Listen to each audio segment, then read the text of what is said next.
उनको दूसरों के आश्रित रहना ही पड़ेगा, और नहीं रहेंगे तो जिंदगी में पछताएंगे।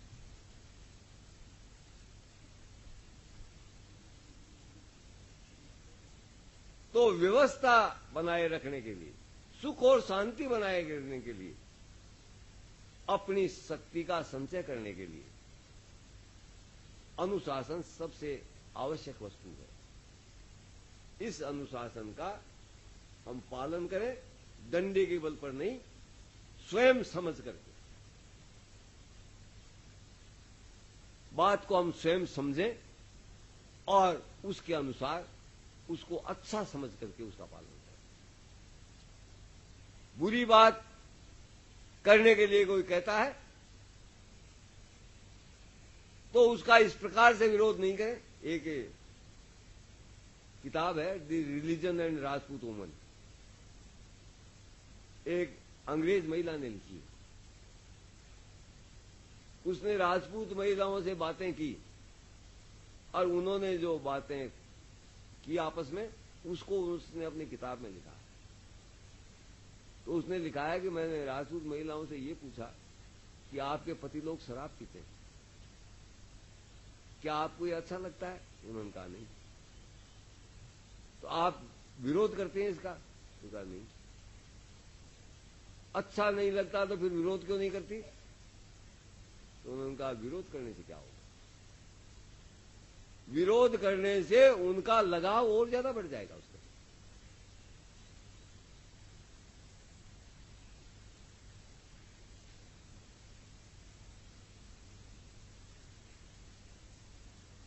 तो समाज और परिवार विरोध के आधार पर जीवित नहीं रह सकते, समन्वय के आधार पर जीवित रह सकते। और अनुशासन समन्वय करना सिखाता है हमको, मेल मिलाप करना सिखाता है।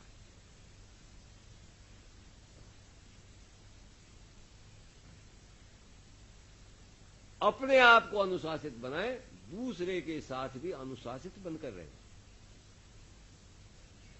दूसरे को डंडे के बल पर, हुकूमत के बल पर आश्रित बनाने की चेष्टा नहीं करें, उसको समझाएं। समझने पर आदमी आपका गुलाम हो सकता है, डंडे से आपका गुलाम नहीं होगा।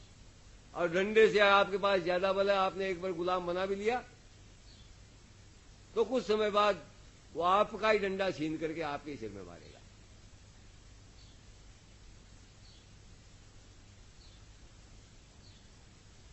इसलिए बात को समझ करके अपने जीवन को व्यवस्थित बनाने की चेष्टा करें, ये अनुशासन है। अगली प्रणाली का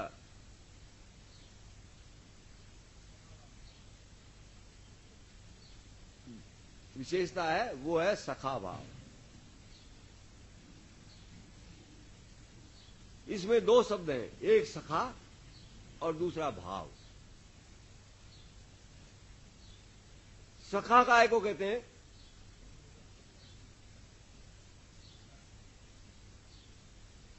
मित्र। और मित्र काय को कहते हैं? सखा को। ऐसे नहीं, सखा उसको कहते हैं जो साथ में रमण करता है, जो हमारे साथ में खेलता है, वो हमारा सखा है।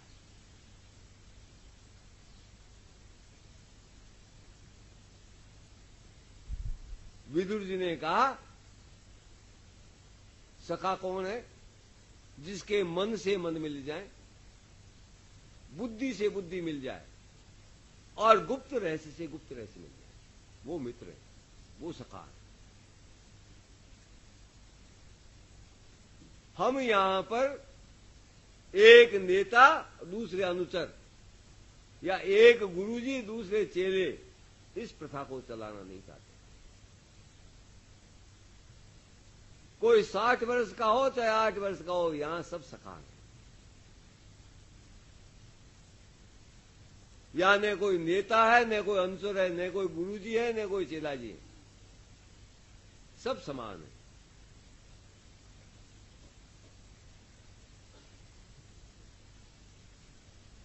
विश्वामित्र जी ने कहा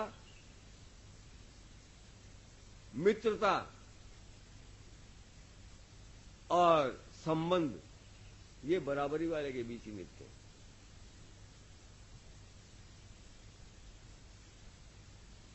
हमारा स्तर बराबर होगा तो ही हम मित्र बन सकते हैं।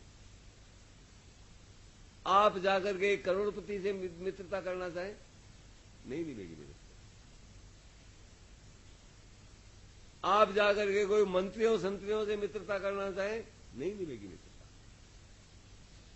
ऐसे ही पैसे वालों से, प्रभावशाली लोगों से आप पैसा कमा करके और उनसे संबंध स्थापित करना चाहते हैं, नहीं निभेगी।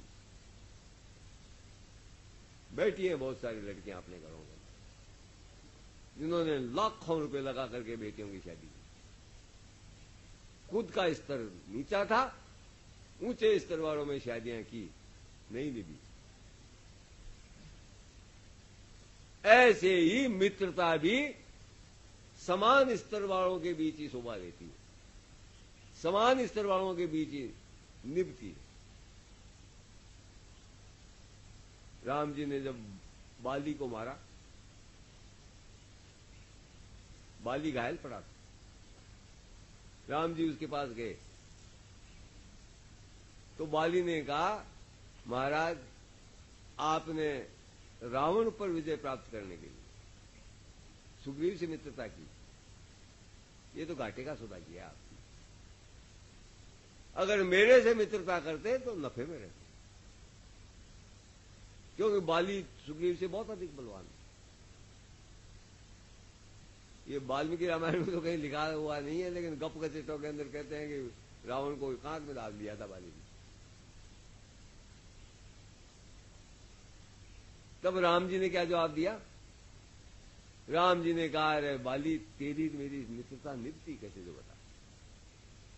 तू राजा और मैं घर से निकाला हुआ वनवासी, कहां हमारे स्तर में समानता थी जो हमारी मित्रता ने। मैं भी घर से निकाला हुआ वनवासी और सुग्रीव भी घर से निकाला हुआ वनवासी, हमारी मित्रता निभेगी, हमारा समान स्तर है। और वो मित्रता निभी कि नहीं निभी? कैसी निभी? सुग्रीव ने अपनी सारी सेना, सारे साधन राम जी के लिए झोंक दिए। अगर राम जी की हार हो जाती तो सुग्रीव की क्या गति होती? बर्बाद हो जाती। और भाव कैसा था उसमें राम जी के प्रति?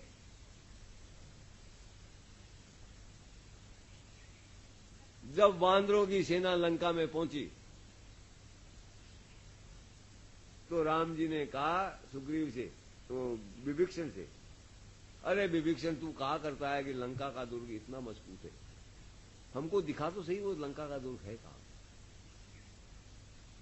तब विभीषण उनको ले गया एक पहाड़ी पर। राम, लक्ष्मण, सुग्रीव और विभीषण उस पहाड़ी पर पहुंचे जहां से लंका का दुर्ग दिखाई देता था। विभीषण ने कहा, महाराज वो है दुर्ग, इसके चारों दिशाओं में 4 दरवाजे हैं, ऐसे चारों कोणों के अंदर बुर्जें बनी हुई हैं, उनका वर्णन कर रहा था। इतने में एक रावण को जब यह पता पड़ा कि बांदरों ने आकर के लंका को घेर लिया है, तो बांदरों की सेना को देखने के लिए रावण एक बुर्जी पर चढ़ा।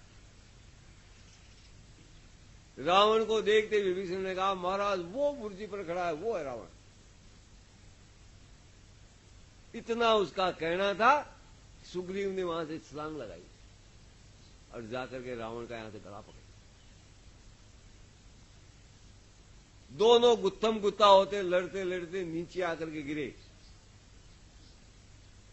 और वहां से सुग्रीव वापस बढ़ गया। जब सुग्रीव वापस आया तो राम जी ने कहा, अरे भले आदमी तूने किया क्या? अगर तेरे को कुछ हो जाता तो सारा खेल खत्म हो जाता। मेरे पास है क्या? सारी सेना तेरी है और तू अकेला चला गया।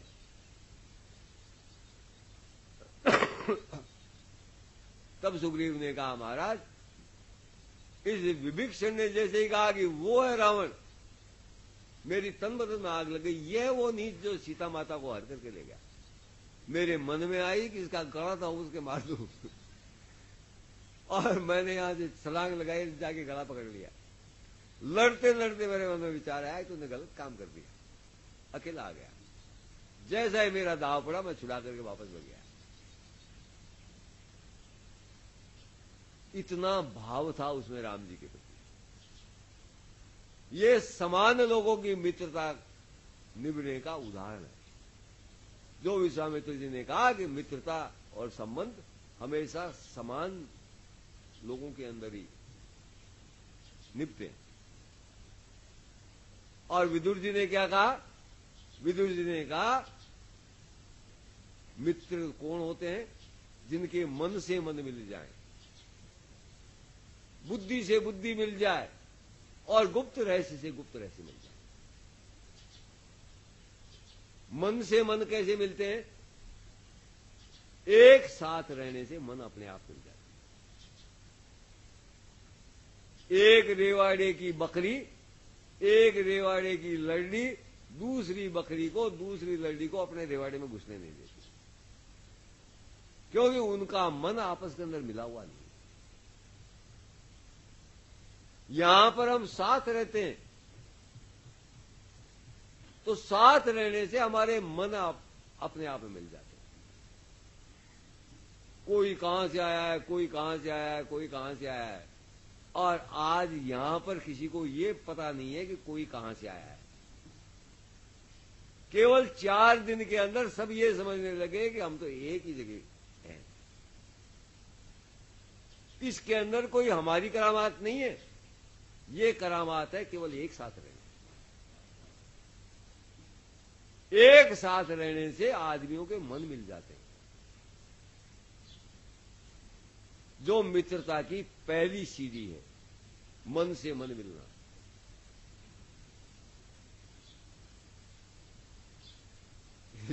लोग कहते हैं ये शत्रुघ्न सिंह वाले अपने ही गुट के अंदर अलग अलग रहते। अरे अपने गुट में अलग अलग नहीं रहते, मन मिल जाते हैं तो वो अपने आप एक दूसरे के पास जाते हैं। आप भी साथ रहने लगोगे तो आपसे मन मिल जाएगा, लेकिन आप दूर दूर रहोगे तो मन कैसे मिलेगा?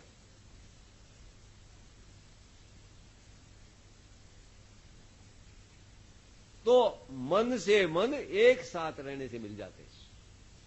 दूसरी बात, बुद्धि से बुद्धि मिल जाए, विचार एक जैसे हो जाए। लोग कहते हैं साहब हमारे आपस में विचार नहीं मिलते।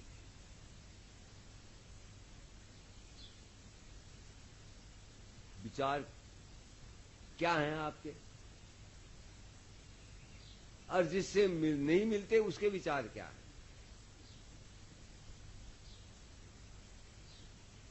विचार तो केवल एक ही हो सकता है,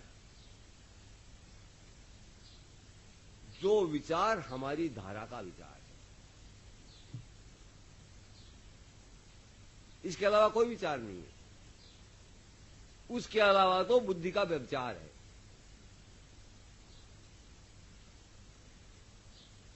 अर्जुन ने जब कृष्ण भगवान को कहा कि महाराज मैं तो युद्ध नहीं करूंगा, मैं जाता हूं, क्यों?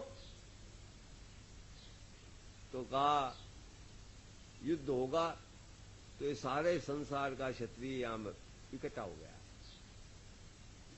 ये कट जाएगा, ये मर जाएगा, इनकी स्त्रियां व्यभिचारिणी होंगी, कुल धर्म की मर्यादा खत्म हो जाएगी। तब कृष्ण भगवान ने क्या कहा?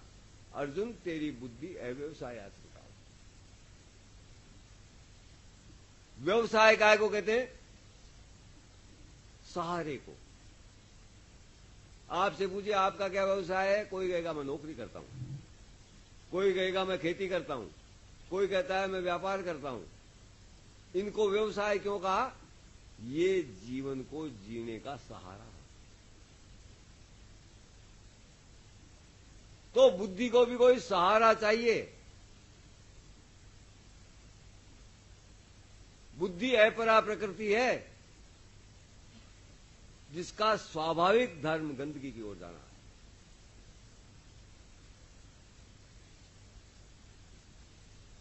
एक होती है पेड़, एक होती है बेल।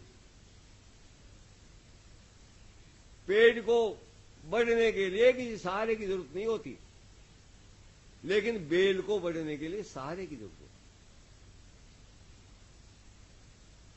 पेड़ के सहारे लगा दो बेल को, ऊपर चढ़ जाएगी, खूब फले फूलेगी, खूब फल देगी। ऐसे ही बुद्धि को सहारे की जरूरत है सदाचार नहीं बने रहने के लिए।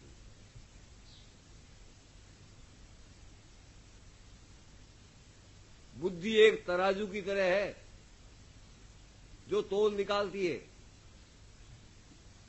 मीट को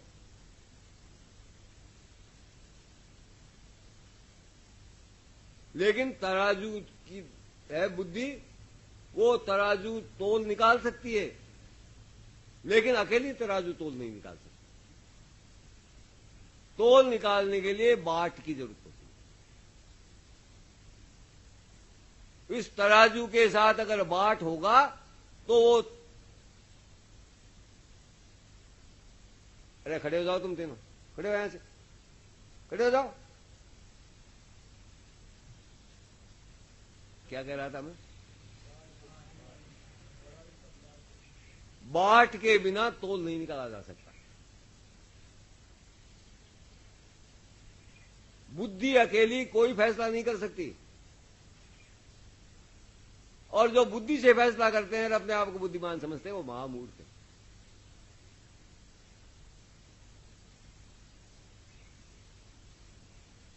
उपनिषदों के अंदर आप अनेक जगह पढ़ोगे, किसी ऋषि से कोई पूछता है कि फला इतने तत्व बताता है, फला इतना तत्व बताता है, फला इतने तत्व बताता है, वाकई ये तत्व कितने हैं? तो वो ऋषि वापस जवाब देता है, बुद्धि से क्या सिद्ध नहीं किया जा सकता।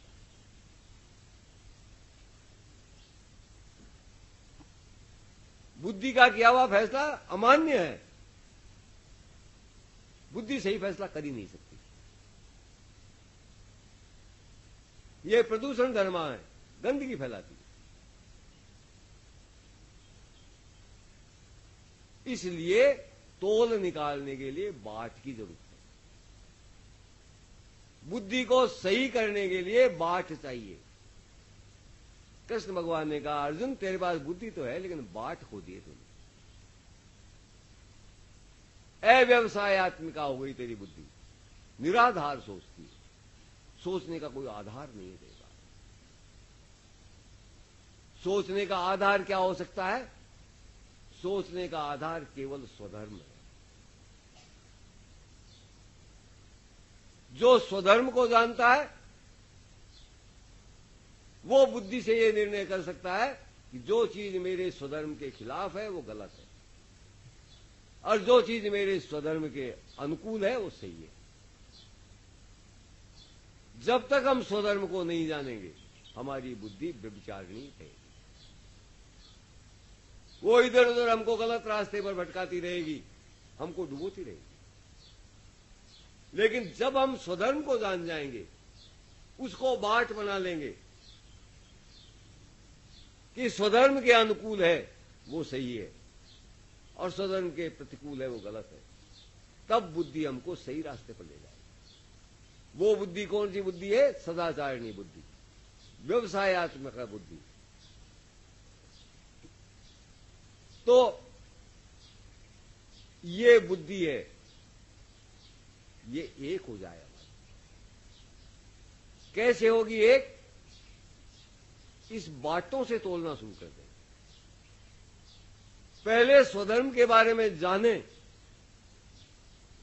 स्वधर्म के बारे में तो जानते ही नहीं कुछ, और ज्ञान की बातें आंकते हैं।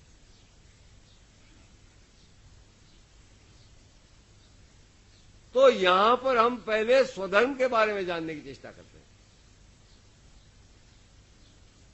और स्वधर्म के विषय में सोचने से और उसके अनुकूल चलने से ही हमारी बुद्धि एक हो सकती है। इसके अलावा बुद्धि की एकता का कोई और उपाय ही नहीं। कृष्ण और बलराम जी भाई थे, लेकिन कृष्ण क्षत्रिय के स्वधर्म को जानते थे और बलराम जी पंडावादी धर्म को जानते थे, इसलिए भाई होते हुए भी एक नहीं हो सके।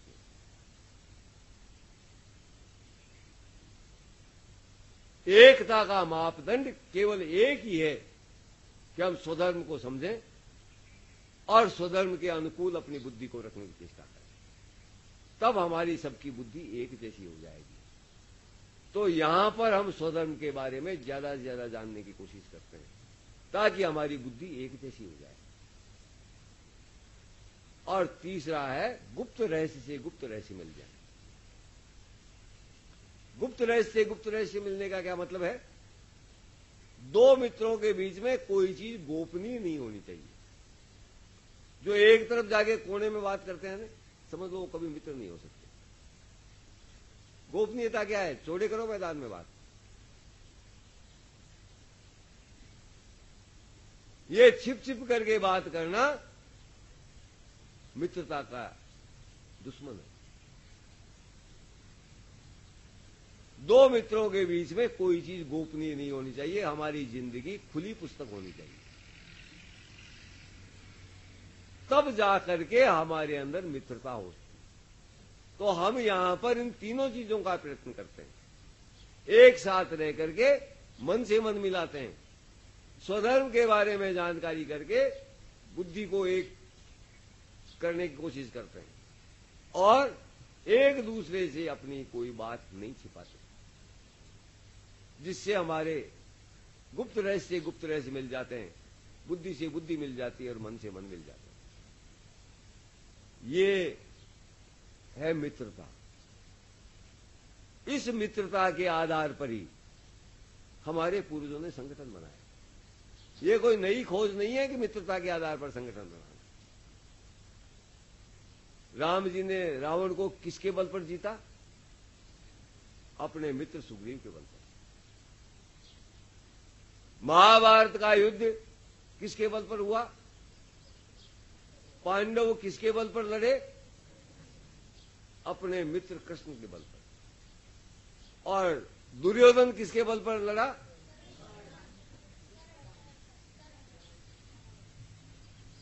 युधिष्ठिर ये अच्छी तरह जानता था कि मैं चाहे कितनी कारीगरी कर लूं, भीष्म पितामह पांडु के बेटों को नहीं मार सकते।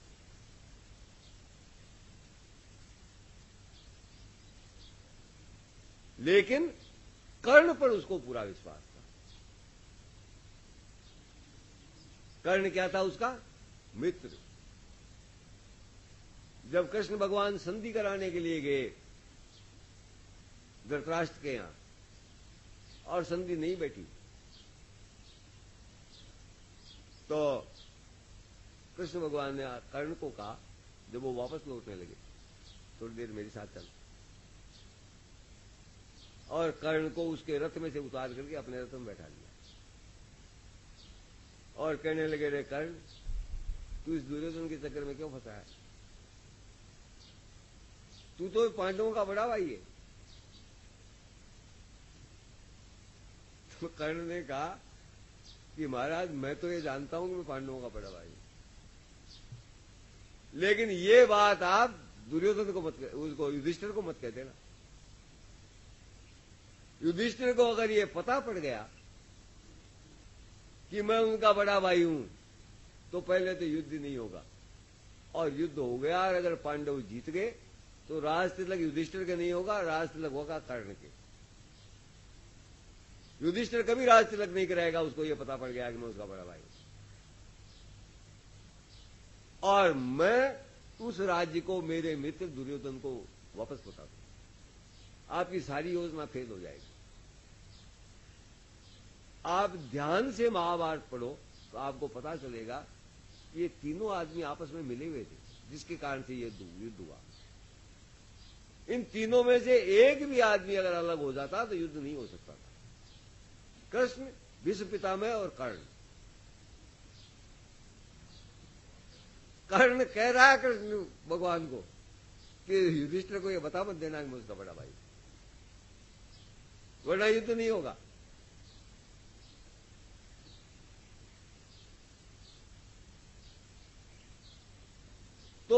दुर्योधन ने किसके बल पर युद्ध लड़ा?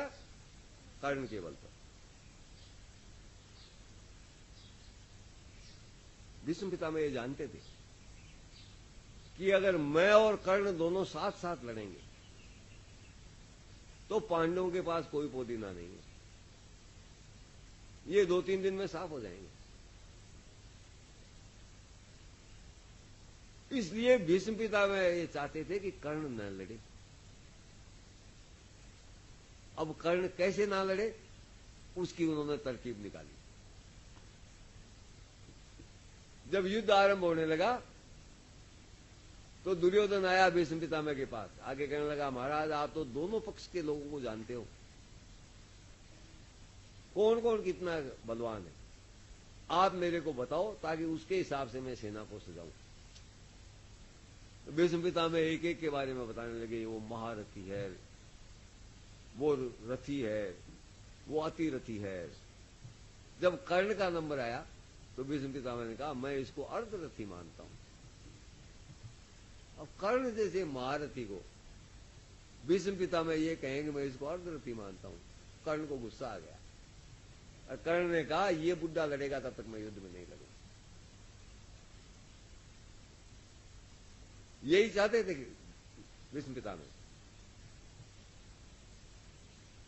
जब भीष्म पितामह सरसैया पर पहुंच गए तब दुर्योधन गया कर्ण के पास, अब तो डोकरा नहीं है, अब तो तू लड़ेगा क्या? दुर्योधन। कर्ण सबसे पहले किसके पास जाता है? भीष्म पितामह के पास। जाकर के कहता है, महाराज मैंने हमेशा इस बात का ध्यान रखा है कि मेरे मुंह से कोई ऐसा शब्द नहीं निकल जाए जो आपके सम्मान के प्रतिकूल हो। फिर भी कभी कोई ऐसा शब्द निकल गया हो तो उसके लिए मेरे को आप क्षमा करो और मेरे को युद्ध करने की इजाजत दे। तब भीष्म पितामह कहते हैं, अरे कर्ण, तू पांडवों का बड़ा भाई है, अब भी ये बैर विरोध किसी प्रकार से शांत हो सकता हो तो इसको शांत करो। तब कर्ण ने कहा कि महाराज मेरे को पता है कि मैं इनका बड़ा भाई, लेकिन जिस प्रकार कृष्ण अपने मित्र अर्जुन का किसी भी कीमत पर साथ नहीं छोड़ सकते, उसी प्रकार से मैं भी अपने मित्र दुर्योधन का किसी भी प्रकार से साथ नहीं छोड़ सकता। तब भीष्म पितामह ने कहा, अच्छा ये बात है तो जा, मैं तुझे युद्ध करने की आज्ञा देता हूं, युद्ध कर, लेकिन एक बात का ध्यान रखना, युद्ध करते समय मन में किसी प्रकार का बैर विरोध का भाव मत रखना।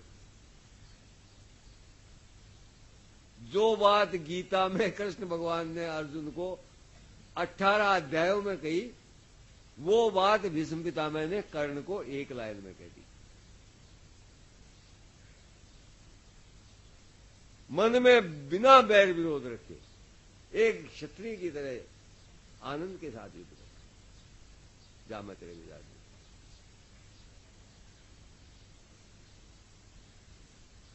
तो दोनों पक्षों ने महाभारत में मित्रता के आधार पर संगठन बनाए और मित्रता के आधार पर ही अपनी शक्ति बढ़ा करके युद्ध किया। तो ये हमारी प्राचीन परंपरा है, मित्रता के द्वारा शक्ति को बढ़ाना। हमारे शास्त्रों के अंदर मित्रों की इतनी महिमा गाई है और ये कहा है कि जो मित्र बनाना नहीं जानता वो राजा कभी बलवान नहीं हो सकता। मित्रों के बल पर ही शक्ति का संग्रह हो सकता है। तो यहां पर हम इस प्रणाली में मित्रता के आधार पर शक्ति का संग्रह करते हैं और समारोह क्यों करते हैं, ये साहित्य क्यों लिखते हैं, क्यों बेचते हैं इसको, अच्छा साहित्य क्यों खरीद करके लोगों को देते हैं, इसलिए ये सब मित्रों की खोज के साधन। इनके माध्यम से नए लोग आके जुड़ते हैं, उनसे परिचय होता है परिचय मित्रता की पहली सीढ़ी है। तुलसीदास जी ने क्या कहा है?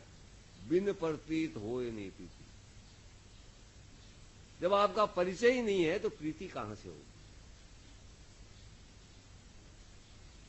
मित्रता की पहली सीढ़ी परिचय है। इस परिचय के साधन है ये समारोह। इस परिचय के साधन है साहित्य और सद साहित्य और ऐतिहासिक साहित्य की बिक्री से कितने ही लोग संपर्क में आते हैं। और जब संपर्क में आदमी आएगा तो धीरे धीरे उससे मित्रता अपने आप बन जाएगी। अधिक से अधिक लोगों से संपर्क का साधन, लेकिन संपर्क के अंदर भी एक बड़ी भारी मुसीबत है। संपर्क में गंदे आदमी भी आते हैं, अच्छे आदमी भी आते हैं। संपर्क बढ़ाते समय हमको इस बात का ध्यान रखना चाहिए कि हम किसके साथ संपर्क बढ़ा रहे हैं।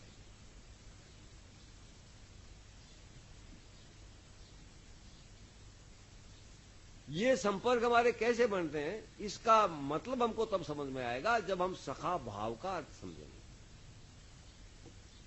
अभी तक तो हमने केवल सखा का अर्थ समझा है। ये भाव क्या है?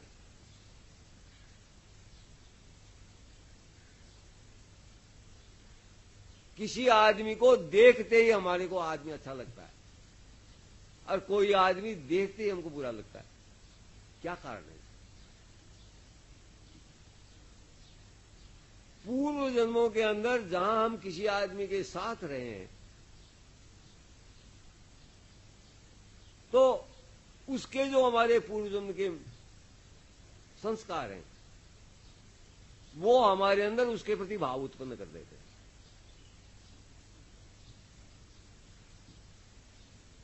और उस भाव के कारण से ही हमको आदमी अच्छा या बुरा लगता है। पूर्व जन्म में किसी ने हमारा नुकसान पहुंचाया तो वो आदमी हमको देखते ही बुरा लगेगा।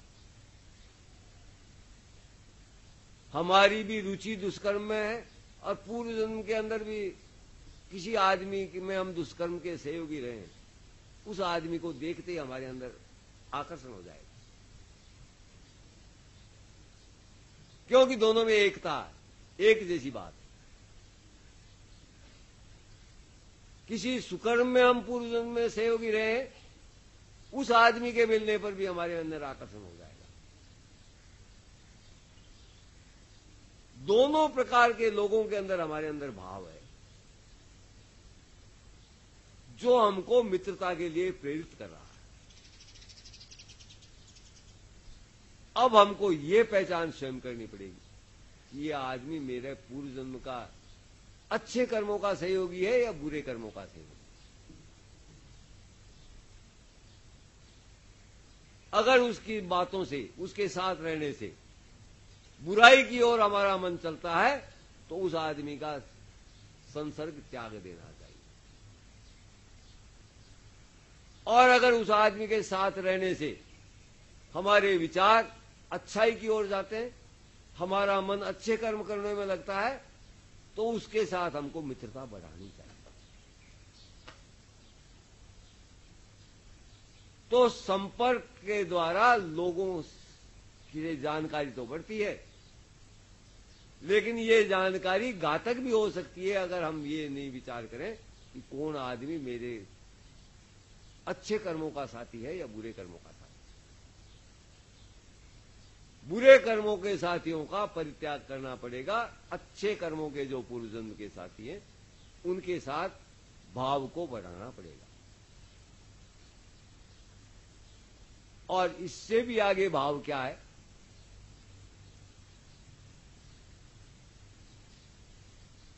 किसी भी व्यक्ति के बारे में,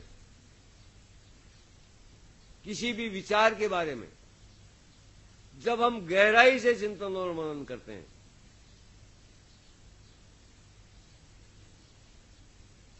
तो हमारा वो विचार एक जगह जाकर के हमको शांति स्थल पर पहुंचा देता है। उस समय हमारी बुद्धि शांत हो जाती है निष्क्रिय हो जाती है। उस स्थल का नाम भावबोध है। वहां से भावना के द्वारा हमको नवीन बोध का उदय होता है।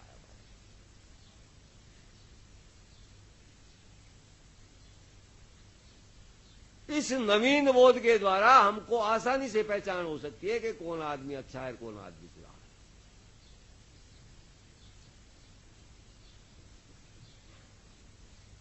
तो इस प्रकार से हम अच्छे लोगों के साथ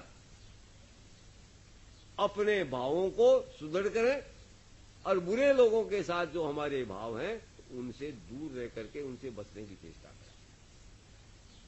तो इस प्रकार से हम अच्छे लोगों का संग्रह कर सकेंगे, अच्छे लोगों के साथ मित्रता स्थापित कर सकेंगे। लेकिन एक बात ध्यान से समझने की है कि बुरा आदमी पीछा नहीं छोड़ेगा। पूरी जन्म से साथ चला रहा है खोटे कर्म, आसानी से साथ छोड़ने वाला नहीं वो आपका। इसलिए अपनी सतत निगरानी रखनी पड़ेगी। गौतम बुद्ध ने जो विपश्यना पद्धति बताई थी ध्यान की, वो आजकल जैसे ध्यान योग सिखाते हैं वो नहीं थी उनकी। उनकी विपश्यना पद्धति ये थी कि अपनी शरीर की हर गतिविधि पर ध्यान रखो और तुम्हारे पास आने वाले हर आदमी पर ध्यान रखो।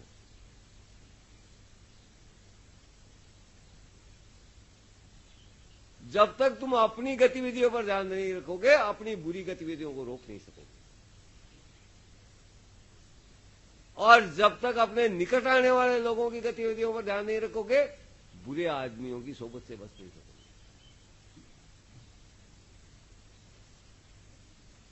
तो मित्रता के अंदर इस भाव का बड़ा भारी महत्व है। इस भाव के द्वारा हम अच्छे लोगों से संपर्क तो बढ़ा ही सकते हैं, लेकिन बुरे लोगों की सोबत में भी पड़ सकते हैं। इसलिए भाव के कारण जो लोग हमारे नजदीक आ रहे हैं उनसे सावधान होकर के मित्रता करें। जो त्याज्य हैं उनका त्याग करें और जो अच्छे लोग हैं उनको नजदीक लेकर के उनसे मित्रता बढ़ाएं। ये मित्रता जैसे जैसे हमारी बढ़ती जाएगी, हमारा संगठन अपने आप बढ़ता चला जाएगा। ये मित्रता प्राचीन पद्धति है और इस प्राचीन पद्धति का आश्रय लेकर के हमको काम करना चाहिए। इससे सबसे बड़ी बुराई जो है नेतृत्व का अहंकार और अनुचर होने की तुच्छ भावना, ये दोनों खत्म हो जाती है। एक आदमी नेताजी बन जाते हैं, उनके अंदर खाम ये भावना हो जाती है कि ओ मैं तो बड़ा ज्ञानी हूं, बड़ा जानकार हूं, लोगों को मेरी बात तो माननी चाहिए। क्यों माननी चाहिए? क्या खासियत है आपके अंदर ऐसी जो आप 4 किताब पढ़ गए, कोई तर्क दे सकते हैं इसलिए लोग आपकी बात मान लें? तो ये जो नेता बनने का अहंकार पैदा होता है, आदमी इस अहंकार से बचता है। और जो उनका फॉलोअर बनता है, अनुचर, उसके अंदर एक हीन भावना आती है कि मैं तो पिछलग्गू हूं, मेरा कोई स्वतंत्र अस्तित्व नहीं। इस हीन भावना से वो आदमी बचता है। हर आदमी एक मित्र की तरह आपके साथ रहता है, बराबरी का हक रखता है, बराबरी की बात करता है, बराबरी से खाता है, बराबरी से पीता है, बराबरी से पहनता है। आपके उसके बीच में किसी प्रकार की झिझक नहीं होनी चाहिए। लेकिन फिर भी लोगों में उम्र के कारण से झिझक, की हमारी परंपरा में जो बड़े आदमियों का, वयोवृद्ध लोगों का आदर करने की आदत है, उसके कारण से है। उसके कारण से कई नुकसान होते हैं, फायदे भी होते हैं उससे, लेकिन सबसे बड़ा नुकसान ये होता है कि कई बात लोग जो कहना चाहते हैं उसको झिझक के मारे कहते हैं और उस गंदगी को अंदर ही अंदर दबाए रखते हैं। उससे वो गंदगी कालांतर के अंदर विकराल रूप लेकर के बिगाड़ कर देती है। तो जब हम सखा भाव की बात करते हैं तो हमारे अंदर किसी बात की झिझक नहीं होनी चाहिए। हम आपस के अंदर हर एक बात खुल करके करें। और विरोध किसी बात का करना हो तो विरोध की बात भी कहें, लेकिन सभ्य भाषा में। असभ्यता नहीं होनी चाहिए उसके अंदर।